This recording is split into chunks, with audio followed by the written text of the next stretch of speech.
चलिए फटाफट एक रिवीजन करते हैं हिंदी वर्णमाला का। ये एक ऐसा टॉपिक है जो यूपी पुलिस और दूसरे सरकारी एग्जाम्स में आपके नंबर पक्के करा सकता है। तो सवाल ये है कि हिंदी वर्णमाला क्या ये एक स्कोरिंग टॉपिक है या फिर एक कंफ्यूजिंग जाल। देखिए, इसमें नंबर लाना भी बहुत आसान है और गवाना भी। तो हम ये पक्का करेंगे कि आपके नंबर आए जाए नहीं। अगले बस कुछ मिनटों में हम वो सारे फैक्ट्स, नंबर्स और ट्रिक्स देख लेंगे जिनसे आपका कोई भी सवाल गलत नहीं होगा। ठीक है, तो सबसे पहले बेसिक से शुरू करते हैं। वर्णमाला आखिर है क्या? और हाँ, वो एक नंबर जो सबसे ज्यादा बार पूछा जाता है। देखिए, परिभाषा बहुत सीधी सी है। वर्णमाला का मतलब है वर्णों का एक व्यवस्थित समूह। मतलब भाषा की जो सबसे छोटी ध्वनि इकाई होती है, उन्हीं का कलेक्शन। और ये रहा वो सबसे जरूरी नंबर 52। इससे दिमाग में बैठा लीजिए, हिंदी वर्णमाला में कुल कितने वर्ण हैं? 52। ये सवाल बहुत ही कॉमन है। चलिए अब आगे बढ़ते हैं और वर्णमाला के पहले हिस्से को समझते हैं, यानी कि स्वर। तो कुल स्वर होते हैं 13 और इन्हें 3 टाइप में बांटा जाता है, जैसा कि ये चार्ट दिखा रहा है। ह्रस्व स्वर, दीर्घ स्वर और अयोगवाह।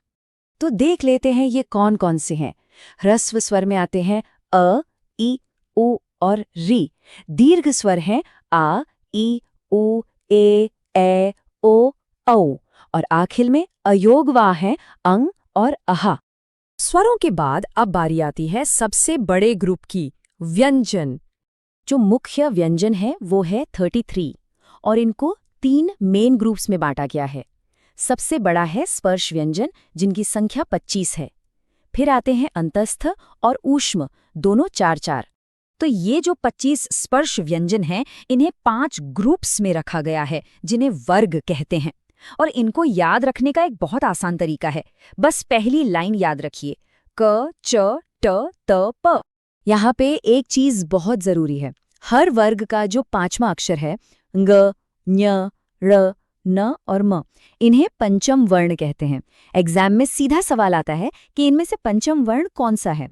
ठीक है, तो अब बचे हुए व्यंजनों को देखते हैं और एक बहुत ही जरूरी नियम को समझते हैं जो सांस से जुड़ा है, और इसमें अक्सर लोग फंस जाते हैं। स्पर्श के अलावा 3 और छोटे छोटे ग्रुप्स हैं। अंतस्थ व्यंजन है य, र, ल, व। ऊष्म व्यंजन है श, श, स, ह। और संयुक्त व्यंजन है क्ष, त्र, ज्ञ, श्र। अक्सर इनकी संख्या ही पूछ ली जाती है। अब आते हैं एक बहुत ही जरूरी कॉन्सेप्ट पर, अल्प प्राण और महाप्राण। सीधा सा मतलब है, अल्प प्राण में मुंह से कम हवा निकलती है, महाप्राण में ज्यादा। रूल क्या है? बहुत सिंपल। हर वर्ग का दूसरा और चौथा अक्षर महाप्राण होता है, बस इतना याद रखना है। अब एक और तरह का सवाल आता है, मैच द फॉलोइंग वाला, कि कौन सा अक्षर कहाँ से बोला जाता है। चलिए उसको भी आसान बनाते हैं। इस टेबल को ध्यान से देखिए, ये आपको बताती है कि किस अक्षर का उच्चारण स्थान क्या है। जैसे क वर्ग कंठ से, च वर्ग तालु से, ट वर्ग मूर्धा से, वगैरह वगैरह। ये टेबल बहुत काम की है। चलिए, तो अब एक फाइनल रैपिड फायर राउंड करते हैं। सारे जरूरी नंबर्स एक साथ, ताकि लास्ट मिनट में सब कुछ याद रहे। कुल वर्ण 52, कुल स्वर 13, कुल मुख्य व्यंजन 33। और व्यंजनों का ब्रेकडाउन, स्पर्श 25, अंतःस्थ 4, ऊष्म 4 और संयुक्त भी 4। ये नंबर्स याद रखने हैं। तो बस ये सारे जरूरी फैक्ट्स अब आपके दिमाग में हैं। अब वर्णमाला से कोई भी सवाल आए, वो नंबर आपका पक्का है।